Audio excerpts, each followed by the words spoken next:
Bitcoin parece que tá em queda livre, ele tá descendo ladeira abaixo sem sinal de que vai parar tão cedo. Será que a gente tá no final do ciclo? Fica comigo até o final, porque é nisso que a gente vai ficar de olho hoje. Bora! Fala pessoal, sejam muito bem-vindos a mais um vídeo aqui do Coin Talk Brasil. Eu me chamo Nicolas, então bora lá. O suporte de 110.5 mil para 111.9 mil agora vira resistência imediata. E olha que esse suporte, ele tinha sustentado o preço por quase um mês. O preço atual tá lá na casa dos 105 mil, abaixo da mínima anterior, e atualmente ele tá parado aqui nessa zona psicológica, que tinha sido uma resistência lá de maio. O volume hoje já ultrapassou a média mensal, chegando lá nos 3.24 mil bitcoins, bem acima da média de 2 mil, indicando pressão vendedora institucional. Provavelmente reflexo direto de uma certa saída de ETFs que a gente já vai falar no vídeo. O próximo suporte ele fica entre 103 e 100 mil, onde estão os clusters de liquidez. E isso é um sinal claro de que o mercado ele tá em modo de desalavancagem. Agora o jogo é simples: segurar os 103 para 100 mil ou abrir caminho para uma capitulação real, onde o medo ele volta a comandar o ciclo. O mapa de calor de liquidez mostra que o mercado ele tá sendo drenado para baixo dessa zona de 110 mil, com liquidação se acumulando pesado entre essa zona de 104 mil e essa zona de 106 mil. Abaixo disso, o vazio aumenta. É o tipo de setup que costuma gerar aquele flush final antes da reversão. Se a gente juntar isso com um contexto macro, né, de bancos apertando liquidez, IA sugando crédito corporativo, o Fed já no limite das reservas, o que tá acontecendo aqui não é só um ajuste técnico, é consequência de um sistema que tá drenando liquidez de todos os lados. Vamos dar uma olhada então desse gráfico da Coinbase Premium. Essa zona sangrenta aqui foi toda banhada pelos americanos. Quando o preço dos Estados Unidos ele começa a negociar abaixo das bolsas asiáticas, é sinal de que o fluxo institucional tá saindo. E é exatamente o que a gente tá vendo agora. A pressão ela vem dos players que lideraram o bull. O gap negativo mostra que o dinheiro americano largou o volante e o mercado tá sendo deixado pra gravidade. Já nesse gráfico, abaixo dessa linha vermelha de 200 DMA, seria essa linha dos 107.4 mil, ele indica enfraquecimento do momento de curto prazo. Acima dessa linha de 365 DMA, que seria lá pra faixa de 99.9 mil dólares, ainda tá dentro da tendência primária de alta. Com a de 111 DMA, se encontra ali pela faixa de 114.7 mil dólares, tá servindo como uma resistência imediata. Essas três médias, elas são utilizadas por um analista de longo prazo para distinguir entre uma correção crítica e uma mudança de tendência. Essa linha azul, a gente pode entender ela como se fosse um chão estrutural do ciclo. Teoricamente, quando o Bitcoin ele se mantém acima dela, o bull market ele permanece intacto. Tecnicamente, o Bitcoin ele tá flutuando entre o chão e o precipício. Ele tá abaixo da linha vermelha, mas ainda tá protegido por essa linha azul. É tipo um ponto que separa a correção do ciclo de uma inversão de tendência. Se o mercado ele segurar os 100 mil, essa drenagem de liquidez que a gente tá vendo pode ser só um reset antes da próxima onda. Mas se romper, aí sim o ciclo entra na fase mais dolorosa, como se fosse o expurgo final antes da retomada estrutural.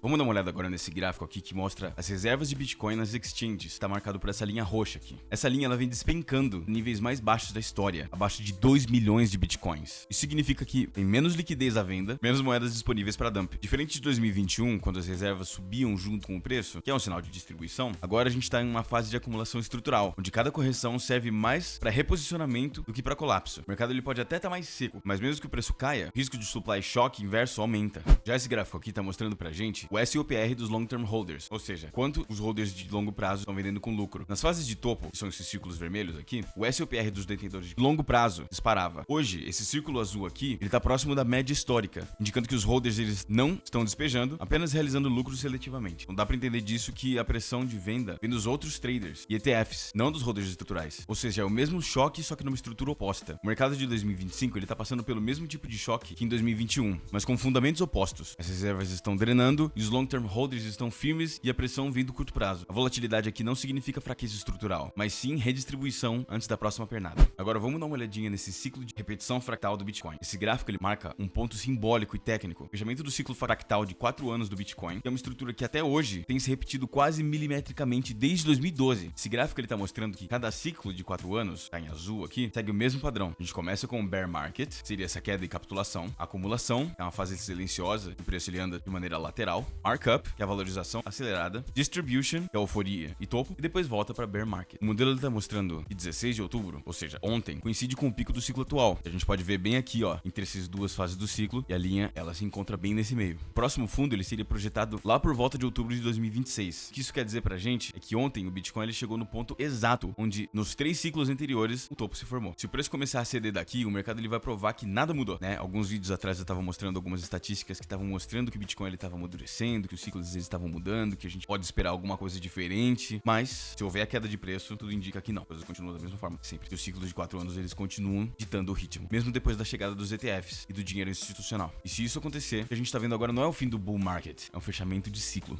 Agora vamos dar uma olhada em algumas notícias importantes. IBIT, iShared Bitcoin Trust, da BlackRock, fez uma série de transferências on-chain durante a noite, movendo cerca de 30 transações de 300 bitcoins bitcoins cada, atualizando em 9 mil bitcoins movimentados. Essas saídas elas somam cerca de 28 para 32 milhões de dólares cada, dependendo do preço de cada bloco. A BlackRock atualmente ela detém cerca de 85 bilhões de dólares estimados em Bitcoin, conforme dados públicos. Mas o que ainda não está comprovado é que está tudo sendo vendido, né? Os dados eles mostram que há movimentação, mas não que há necessariamente liquidações totais. Os movimentos on-chain da BlackRock eles não indicam necessariamente uma venda de mercado de spot. Pode ser realocação interna, rebalancing, rebalanceamento de custódia, ajuste de arbitragem ou estratégia de liquidez. Mas ainda assim isso tudo é bem preocupante. Outra notícia muito importante pra gente agora. O Banco da América acaba de levar o alvo do ouro para 5 mil dólares a onça em 2026, citando a estagflação, né? Essa estagnação e inflação, déficits massivos e dívidas crescentes como motores. Isso é um sinal de alerta. Se o ouro ele entrar numa fase de refúgio obrigatório, ele vai roubar o calor do mercado de risco e o Bitcoin pode sentir o resfriamento desses fluxos. Ou seja, o rally do ouro pode não ser apenas paralelo, pode virar competição direta para o capital em momentos de estresse no mercado. Agora que eu tinha comentado sobre o fluxo de ETF no começo do vídeo, hoje a gente viu uma sangria institucional. Os ETFs do Bitcoin nos Estados Unidos registraram 536 milhões de dólares em saídas, a maior fuga desde agosto. Fundos como BlackRock, FBTC e GBTC lideraram o movimento. Esse tipo de retirada cancela meses de entradas consistentes e acende a luz de alerta. Os grandes players começaram a sacar. Piso de 107 para 110 mil corre risco real de não segurar, cara. Em um ciclo onde o fluxo institucional era esperado como sustentação, isso vira teste de maturidade.